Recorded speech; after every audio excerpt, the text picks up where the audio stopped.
नमस्कार, आप देख रहा है इंडिया में हूं नगमा। सबसे पहले खबर उत्तर प्रदेश की। उत्तर प्रदेश सरकार और पुलिस ने एक बार फिर ये साफ कर दिया है कि कानून से खेलने वालों के लिए अब कोई राहत नहीं है। राज्य के अलग अलग हिस्सों में अपराधियों की घेराबंदी हो रही है। ऑपरेशन लंगड़ा के तहत विशेष अभियान चलाया जा रहा है। पिछले 24 घंटों में ही राजधानी लखनऊ समेत राज्य के 5 जिलों में एनकाउंटर हुए हैं और कुख्यात अपराधी पुलिस की गिरफ्त में आए हैं।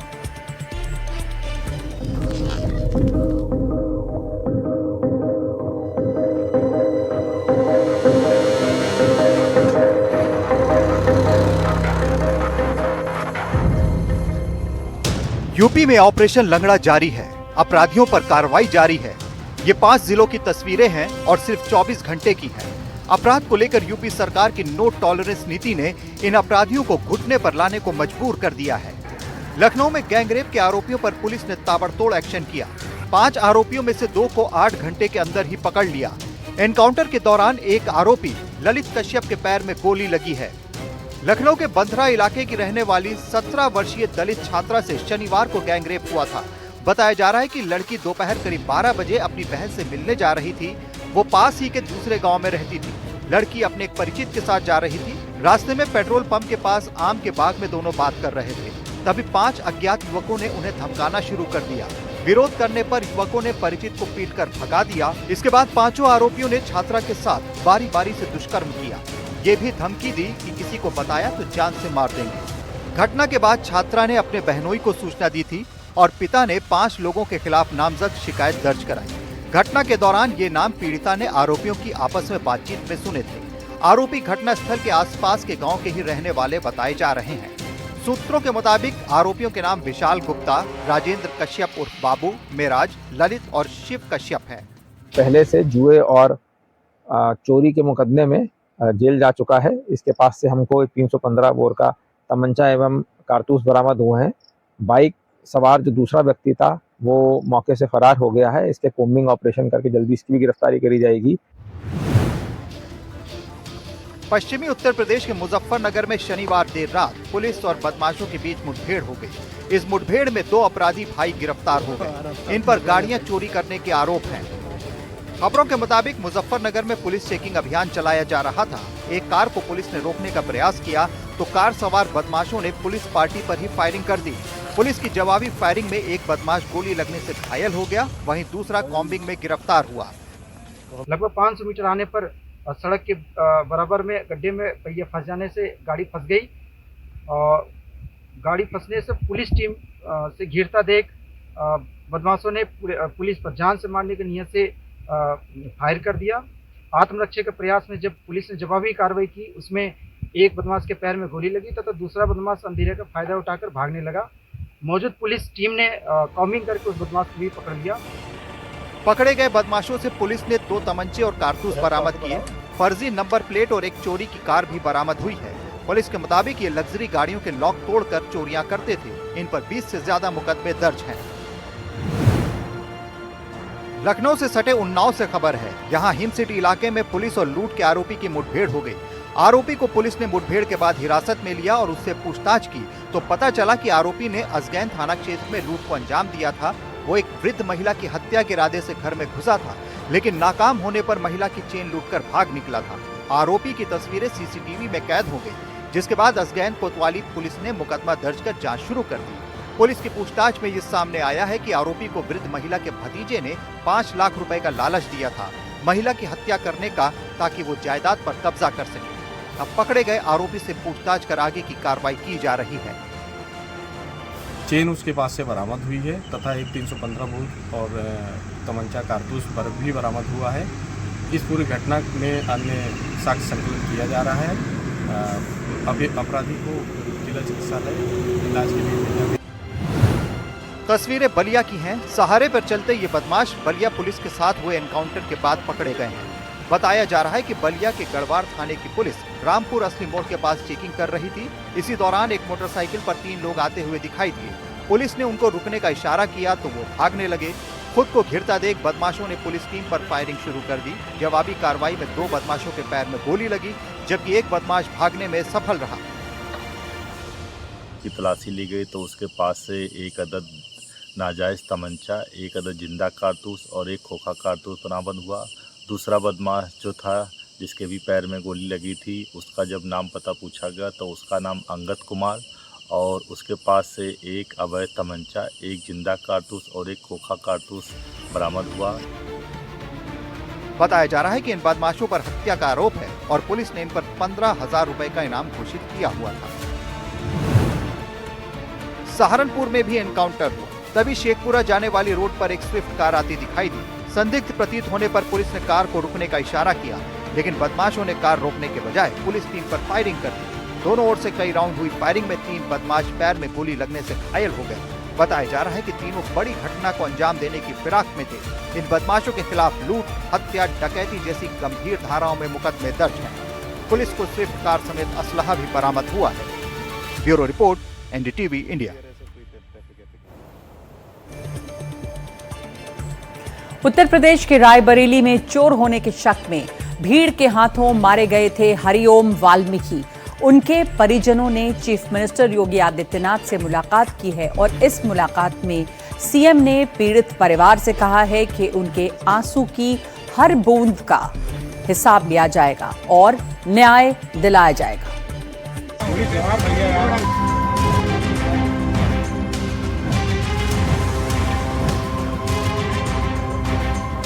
रायबरेली में एक दलित हरिओम वाल्मीकि की हत्या से हड़कंप मच गया था।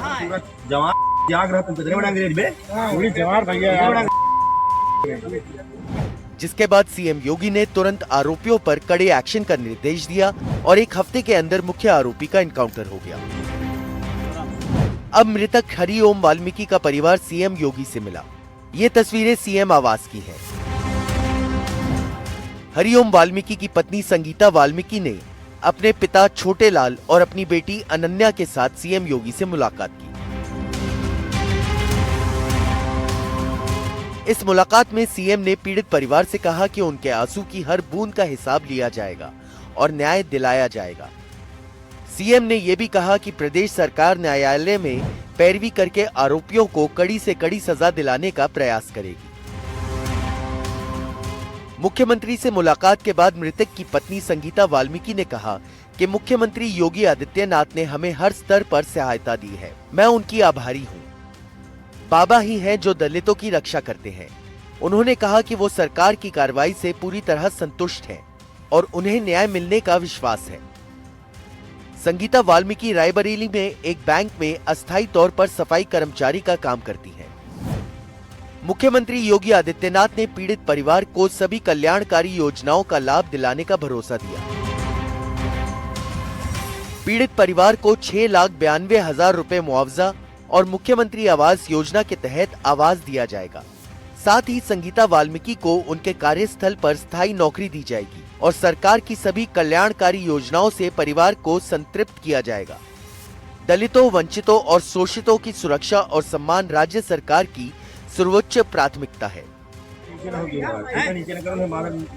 दरअसल रायबरेली में हरिओम वाल्मीकि की हत्या से बवाल मच गया था। आपको बताते हैं कि पूरा मामला क्या था। हरिओम वाल्मीकि को चोर होने के शक में भीड़ ने पीट कर मार डाला था। हरिओम फतेहपुर का रहने वाला था और घटना वाली रात वो अपने रायबरेली में पत्नी और बेटी से मिलने जा रहा था। अंधेरे में लोगों ने उन्हें चोर समझकर पीट दिया।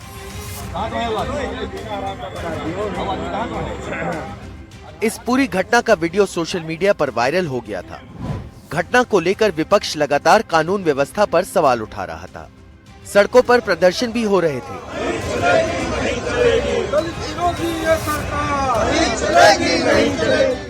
लेकिन सीएम योगी ने तुरंत आरोपियों पर कड़े एक्शन का निर्देश दिया और 24 घंटे के भीतर आरोपियों की गिरफ्तारी हुई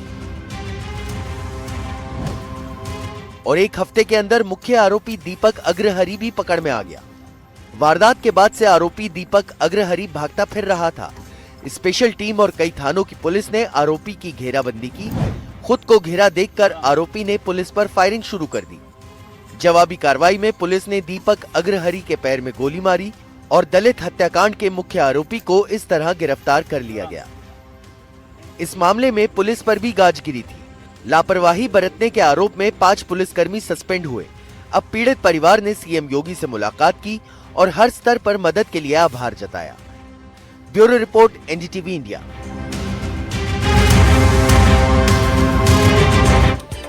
चलिए आगे बढ़ते हैं और बात करते हैं त्योहारों की। दीपावली का त्योहार बहुत नजदीक है और साथ ही मिठाइयों की खरीद बढ़ गई है, लेकिन इसलिए मिलावट करने वालों की भी चांदी हो गई है। लोग बाज नहीं आ रहे और अब इस पर लगाम लगाने के लिए खाद्य एवं औषधि प्रशासन विभाग ने कड़ाई शुरू की है।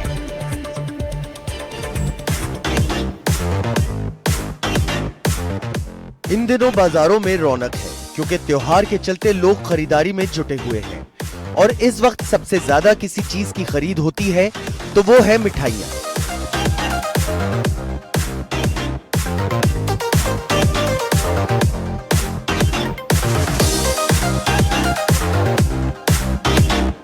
दुकानों पर भरोसा करके लोग इन मिठाइयों को खरीदते हैं, लेकिन मिलावटखोर लोगों की जान की परवाह नहीं करते। इन तस्वीरों को देखिए जो गौतम बुद्ध नगर की हैं। यहाँ मिठाइयों के कारखाने पर छापेमारी की गई। खाद्य सुरक्षा विभाग और जिला प्रशासन की संयुक्त टीम ने एक्शन लिया और गौतम बुद्ध नगर में 1100 किलो मिलावटी मिठाई को नष्ट किया। टीम ने मोहल्लों और कारखानों में छापेमारी की। छापेमारी के दौरान टीम को घटिया गुणवत्ता का मावा, मिठाई और बाकी चीजें मिली। कुछ जगहों पर साफ सफाई की स्थिति भी बेहद खराब पाई गई। टीम ने नोएडा सेक्टर 115 सोरखा में रमाशंकर मिठाई कारखाने में छापा मारा। जांच के दौरान पता चला बिना हाइजीन को ध्यान में रखते हुए मिठाइयां गांवों की दुकानों पर बेचने के लिए तैयार की जा रही थी। टीम ने सभी मिठाइयों के एक सैंपल लिए और करीब 1100 किलो गंदी मिठाई नष्ट कर दी। बरामद सामग्री की कीमत लगभग 2 लाख रुपए से अधिक आकी गई। लखनावली सूरजपुर में वीरेंद्र नमकीन भंडार में 38 किलो नमकीन नष्ट की गई। कई दुकानों पर ये कार्रवाई की गई। सैंपल जांच के लिए भेज दिए गए हैं। जांच रिपोर्ट आने के बाद केस दर्ज कर दोषियों पर कार्रवाई की जाएगी। यूपी के फिरोजाबाद में भी टीम सक्रिय है। खाद्य विभाग की टीम ने कई मिठाई की दुकानों पर छापेमारी की। करीब 1.5 क्विंटल छेना जब्त किया गया। जांच के दौरान पाया गया कि छेना में रंगों का प्रयोग किया गया था, जिसके बाद टीम ने मौके पर ही उसे नष्ट कर दिया। कार्रवाई के डर से कई दुकानदार अपनी दुकान बंद कर फरार हो गए। खाद्य सुरक्षा अधिकारियों ने मौके से नमूने इकट्ठे कर जांच के लिए लैब भेज दिए हैं। किसी भी प्रकार की मिलावट पाए जाने पर सख्त कार्रवाई की जाएगी। यहाँ पर लाल रंग क्या है, ये पूरा रंग डाला हुआ मिठाइयाँ, तो रंग की भी जांच होने के लिए जा रहा है। देखने में ही, आंखों से ही देखने में ये लग रहा है कि यहाँ पर काफ़ी ज़्यादा कलर का इस्तेमाल किया मिला है और लगभग 150 किलो के आसपास मिठाइयों को नष्ट कराया गया है। ये तस्वीरें हैं मध्य प्रदेश के रेवा की। यहाँ भी खाद्य विभाग की टीम सक्रिय है। कुछ दुकानों पर छापेमारी की गई तो टीम को पता चला कि जिन कलर का इस्तेमाल खाने की चीजों में किया जा रहा था वो एक्सपायरी डेट के थे। FSSAI देश भर में मिलावटी खाद्य पदार्थों के खिलाफ ऐसी कार्रवाई कर रहा है ताकि लोगों की सेहत के साथ किसी भी तरह का कोई खिलवाड़ न हो सके। Bureau report, NDTV India.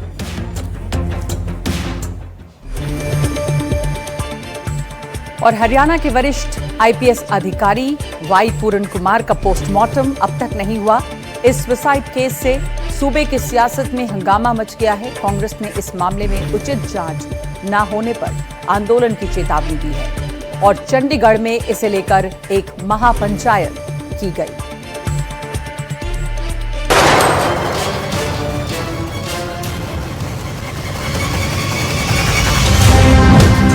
6 अक्टूबर को हरियाणा के वरिष्ठ IPS अधिकारी वाई पूरन कुमार ने आत्महत्या कर ली थी। सुसाइड नोट में उन्होंने कई बड़े अधिकारियों पर जातिगत भेदभाव और प्रताड़ना के आरोप लगाए थे।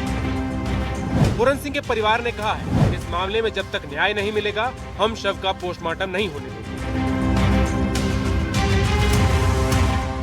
वहीं चंडीगढ़ में IPS पूरन कुमार सुसाइड केस को लेकर महापंचायत हो रही है, जिसमें देश भर से दलित संगठन के लोग हिस्सा ले रहे हैं।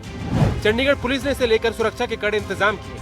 इस वक्त आप देख सकते हैं कि आज उन्होंने यहाँ पे महापंचायत बुलाई थी, क्योंकि 31 मेंबर कमेटी एक बनाई गई है।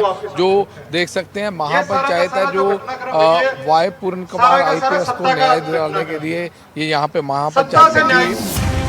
महापंचायत में शामिल लोगों की मांग है कि इस मामले पर कड़ी कार्रवाई की जाए। जिन अधिकारियों को नहीं हटाया गया उन्हें तुरंत हटाया जाए। हम मांग करते हैं, जैसे एसपी को ट्रांसफर किया है, जबकि एसपी के विरुद्ध कार्रवाई सस्पेंस की होनी चाहिए। दूसरी मांग सारी संस्थाओं की या पूरे जो ना हरियाणा के लोगों की मांग है कि डीजीपी को भी वहां से हटाया जाए, लेकिन 6 दिन हो चुके हैं वो नहीं हटाए। लेकिन आज हम ये शांति प्रिय प्रोग्राम कर रहे हैं और उस प्रोग्राम में एक निर्णय लेंगे कि आगामी हमने क्या रूपरेखा करनी चाहिए। किसी भी अधिकारी या किसी भी अन्य व्यक्ति के खिलाफ में कोई नाम नहीं है और इन लोगों ने उस FIR के अंदर दबाव के अंदर SC एक्ट लगाने का काम किया है, जो खोरी तौर पर बिल्कुल असंवैधानिक है। चंडीगढ़ पुलिस ने पूरण कुमार के परिवार की एक मांग को मानते हुए FIR में लगाए गए SC एक्ट में धारा 3(2)V को जोड़ दिया।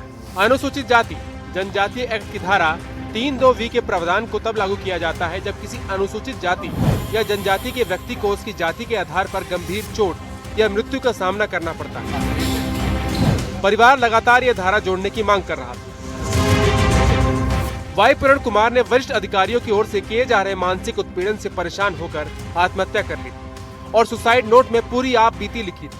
वाई पूरण सिंह ने अपने सुसाइड नोट में लिखा था कि 2020 में मेरे साथ भेदभाव, अपमान, मानसिक उत्पीड़न शुरू हुआ। तत्कालीन डीजीपी मनोज यादव ने उत्पीड़न किया। हरियाणा कैडर के अधिकारी आज भी प्रताड़ित कर रहे हैं। तत्कालीन ACS गृह राजीव अरोड़ा ने मुझे छुट्टियां नहीं दी। मैं अपने बीमार पिता से मिलने तक नहीं जा सका। वर्षों तक मुझे मानसिक प्रताड़ना से गुजरना पड़ा। मेरे खिलाफ छद्म नामों से दुर्भावनापूर्ण शिकायतें की। सार्वजनिक रूप से मुझे अपमानित और शर्मिंदा किया गया। मेरे द्वारा की गई शिकायतों की जांच तक नहीं की गई। सरकारी आवास के लिए मेरे ऊपर अतिरिक्त नियम लागू किए गए। नवंबर 2023 में मेरा सरकारी वाहन वापस ले लिया गया। मैं और अधिक प्रताड़ना बर्दाश्त नहीं कर सकता, इसलिए मैंने सब कुछ खत्म करने का निर्णय लिया है। पंजाब के मुख्यमंत्री भगवंत मान ने शनिवार को हरियाणा IPS वाई पूरण कुमार के परिवार से मुलाकात की। सीएम भगवंत मान ने कहा कि अमनीत P कुमार हरियाणा में IAS है, पंजाब की बेटी और सीनियर अधिकारी हैं, लेकिन उनको भी इंसाफ की गुहार लगानी पड़ रही है। तो उनको भी इतने दिन इंतजार करना पड़ रहा है, उनको भी इंसाफ की गुहार लगानी पड़ रही है। जो खुद लॉ मेकर्स थे और लोगों को इंसाफ देते थे। 4-5 जिलों में SSP भी रहे हैं पूरन जी, हरियाणा में सभी जगह से लोग भी आए हुए मिले हैं मुझे। तो ये मतलब क्या ये कोई षड्यंत्र है कि गरीबों को ऊपर बड़ी कुर्सियों पर बैठते हुए देखा नहीं बर्दाश्त करना। वाई पूरण कुमार ने अपने सुसाइड नोट में जिन अधिकारियों का जिक्र किया था, उन सभी के खिलाफ गुरुवार को FIR दर्ज की गई थी। सुसाइड नोट में जिन 15 सेवारत और सेवानिवृत्त IAS और IPS अधिकारियों का जिक्र है, उनका नाम आपको बताते हैं। अनुराग रस्तोगी, मुख्य सचिव, TVSN प्रसाद, पूर्व मुख्य सचिव, राजीव अरोड़ा, पूर्व ACS, शत्रुजीत कपूर, DGP, मनोज यादव, पूर्व DGP, PK अग्रवाल, पूर्व DGP, Kala Ramachandran, principal secretary, Sandeep Khirwar, ADGP, Amitabh Dhillon, ADGP, Sanjay Kumar, ADGP, Mata Ravi किरण, ADGP, शिवास कविराज, IPS, पंकज नैन, IG, Kulwinder Singh, IG, Narendra Bijarnia, SP Rohtak. मानसिक उत्पीड़न से परेशान होकर आत्महत्या करने वाले IPS अधिकारी पूरन सिंह की मौत को लेकर अब लोगों में आक्रोश देखने को मिल रहा है। इसमें शामिल अधिकारियों के खिलाफ कड़ी कार्रवाई की मांग की जा रही है। Bureau report, NDTV India.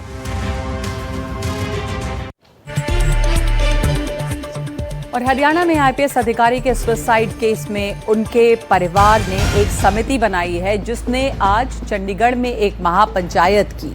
पूरण कुमार पर महापंचायत का अल्टीमेटम था। महापंचायत ने कहा कि DGP को 48 घंटे में हटाया जाए। चंडीगढ़ प्रशासन और हरियाणा सरकार को 48 घंटे का वक्त दिया गया है। सबसे पहले हरियाणा के DGP शत्रुजीत कपूर को 48 घंटे के अंदर उनके पद से हटाए जाने की बात कही गई है, नहीं तो 48 घंटे के बाद हरियाणा और चंडीगढ़ प्रशासन के करीब वाल्मीकि समाज के कर्मचारी सरकारी काम छोड़ देंगे। मेरे साथ इस वक्त जुड़ गए हैं मेरे सहयोगी गुरप्रीत सिंह चीमा चंडीगढ़ से। गुरप्रीत, अल्टीमेटम दिया है, ये पूरी कमेटी जो बनाई गई है परिवार की तरफ से, उनकी जो मुख्य मांगे हैं वो क्या क्या हैं? किस तरह का दबाव इस वक्त है इस केस पर एक्शन होने के लिए? देखिए, पिछले कई दिनों से लगातार हम देख रहे हैं कि जो आईपीएस का सुसाइड केस है वो लगातार कई उसमें डेवलपमेंट हो रही है, लेकिन पहले दिन से ही परिवार मांग कर रहा था कि एसपी रोहतक और डीजीपी हरियाणा के खिलाफ इमीडिएटली कार्रवाई की जाए, उसके बाद हम जो शव का पोस्टमार्टम कराएंगे। लेकिन कहीं ना कहीं ये लग रहा है कि सरकार ने एक्शन तो लिया लेकिन अधूरा एक्शन लिया। एसपी जो रोहतक है उसके खिलाफ एक्शन लिया, उसके बाद क्योंकि हरियाणा डीजीपी के खिलाफ कोई अभी तक एक्शन नहीं हुआ। हम देख रहे हैं लगातार जो हरियाणा सरकार है और लगातार कई बैठकें परिवार के साथ कर चुकी, कई पहलुओं पे डिस्कस कर चुके हैं, लेकिन उसके बाद भी कोई भी नतीजा नहीं निकला। लेकिन आज हमने देखा, आज महापंचायत होती है, महापंचायत लगभग 2 से 3 घंटे चलती है और उसके बाद ये डिसाइड किया जाता है, 31 मेंबर कमेटी जो फैमिली के द्वारा बनाई गई है उसमें ये डिसाइड किया जाता है कि 48 आवर्स में अगर हरियाणा का डीजीपी को रिमूव नहीं करते तो जितने भी सफाई कर्मचारी हैं वो चंडीगढ़ और हरियाणा के वो काम नहीं करेंगे। और वहीं ये भी कहा जाता है कि वो जो पंजाब के गवर्नर और जो चंडीगढ़ के एडमिनिस्ट्रेटर हैं उनका घेराव भी करेंगे। अब देखते हैं कि क्या हरियाणा सरकार। बिल्कुल, जैसा आप कह रहे हैं कि अल्टीमेटम दे दिया गया है और ये भी कहा गया है कि सफाई कर्मचारी काम नहीं करेंगे, यानी कि एक दबाव बना हुआ है। बहुत धन्यवाद आपका गुरप्रीत। आगे बढ़ते हैं दूसरी खबर पर। बात अब यूपी के बागपत की, जहां पर ट्रिपल मर्डर से सनसनी मच गई है और सामने आ रहा है कि ये कत्ल 2 नाबालिगों ने किए। आरोपियों ने एक मुफ्ती की पत्नी और 2 बच्चियों को मौत के घाट उतार दिया।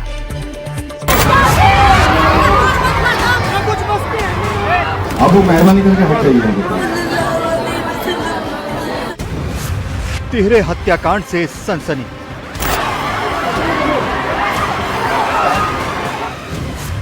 मौलाना की पत्नी, 2 बेटियों की हत्या।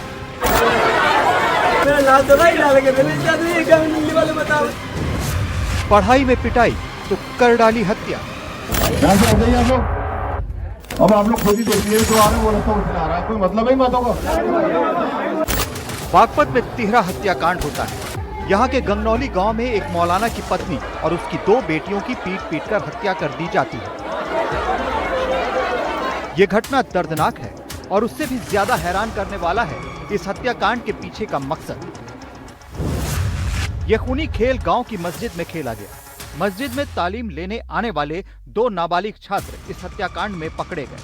बताया जा रहा है कि दोनों लड़कों को मुफ्ती साहब अक्सर पढ़ाते समय पीट देते थे। इसका बदला दोनों ने उसकी बीवी और 2 मासूम बच्चियों को मारकर लिया।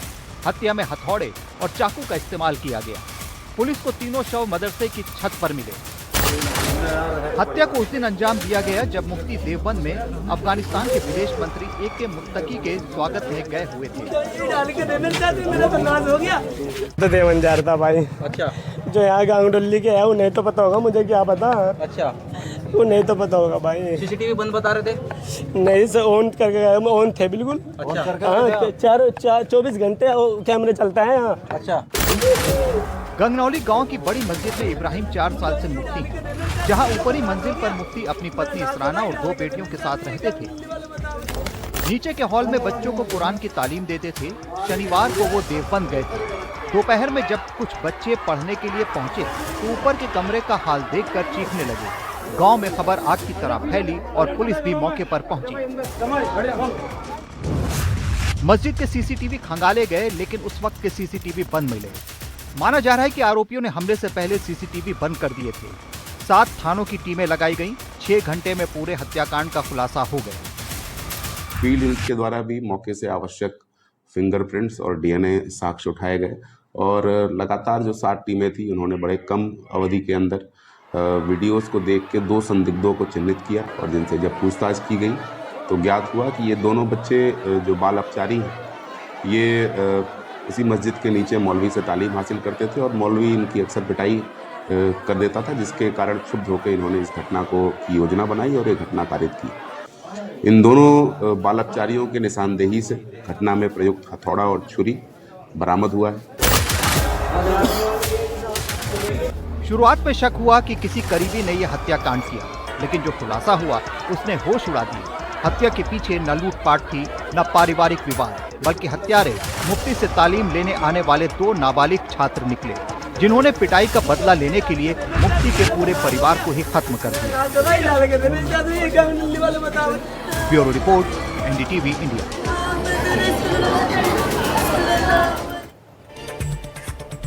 तो आप देख रहे हैं देख रहा है इंडिया। इस वक्त एक छोटा सा ब्रेक, लौटते हैं दूसरी खबरों के साथ। और इस वक्त एक बड़ी खबर आ रही है, सियासी खबर। राहुल गांधी ने एक बार फिर से विदेश में मोदी सरकार पर हमला बोलते हुए कहा कि बीते 10 सालों में भारत की शिक्षा व्यवस्था को काफी नुकसान पहुंचा है और वैज्ञानिक चेतना को बर्बाद कर दिया गया है। और इसकी वजह है कि मौजूदा सरकार वैज्ञानिक दृष्टिकोण में विश्वास नहीं रखती। इसे दुरुस्त करने की जरूरत है। मैं ये करना चाहूंगा। चिले के विश्वविद्यालय में राहुल ने कहा कि भारत में स्वतंत्र सोच, वैज्ञानिकता और तार्किकता के विचार पर जबरदस्त हमले हो रहे हैं। India has a social system. It has upper castes who dominate the social system, and then it has middle castes and lower castes, what are called middle class castes and lower castes, who form the bulk of the Indian population. Approximately 90% of the Indian population is middle castes and what are called lower castes.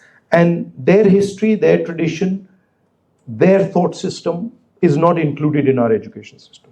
Our education system is essentially an education system of the top tier of society. So I would like to include the history, the traditions of our, what we call Adivasis, our tribal people, of our middle castes, of our lower castes in that system. The Indian education system has taken massive damage over the last 10 years because the scientific temper has been destroyed. And it has been destroyed by the current government who doesn't believe in scientific temper, in a scientific way of thinking.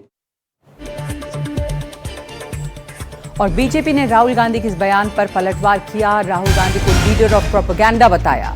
कहा वो मोदी विरोध करते करते भारत विरोध पर उतर आए हैं।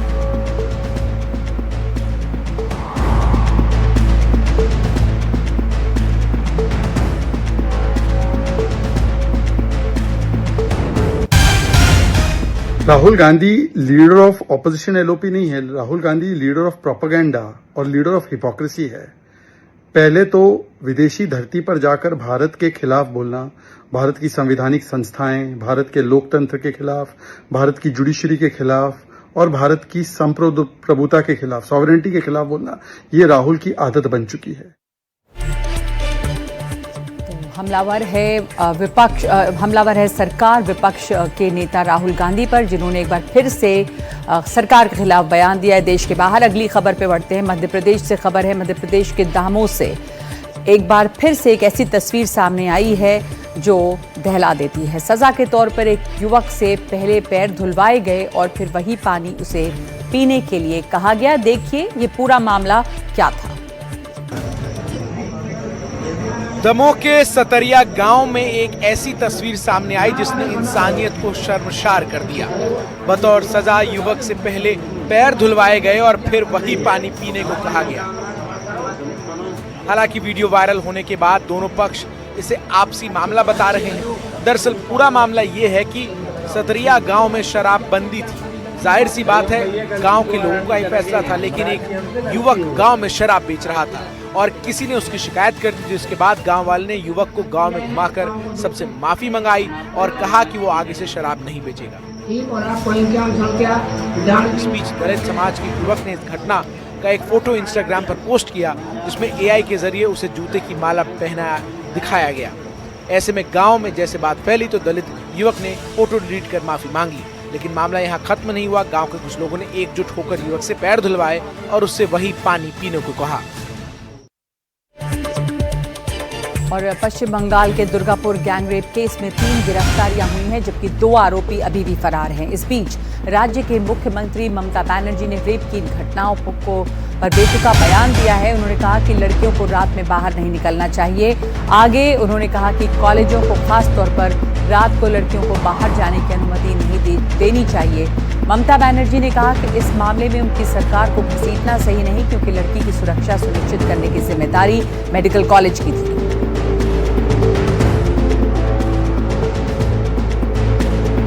I'm shocked to see the incident, but private medical colleges also is to take care for their students, and especially the girl child.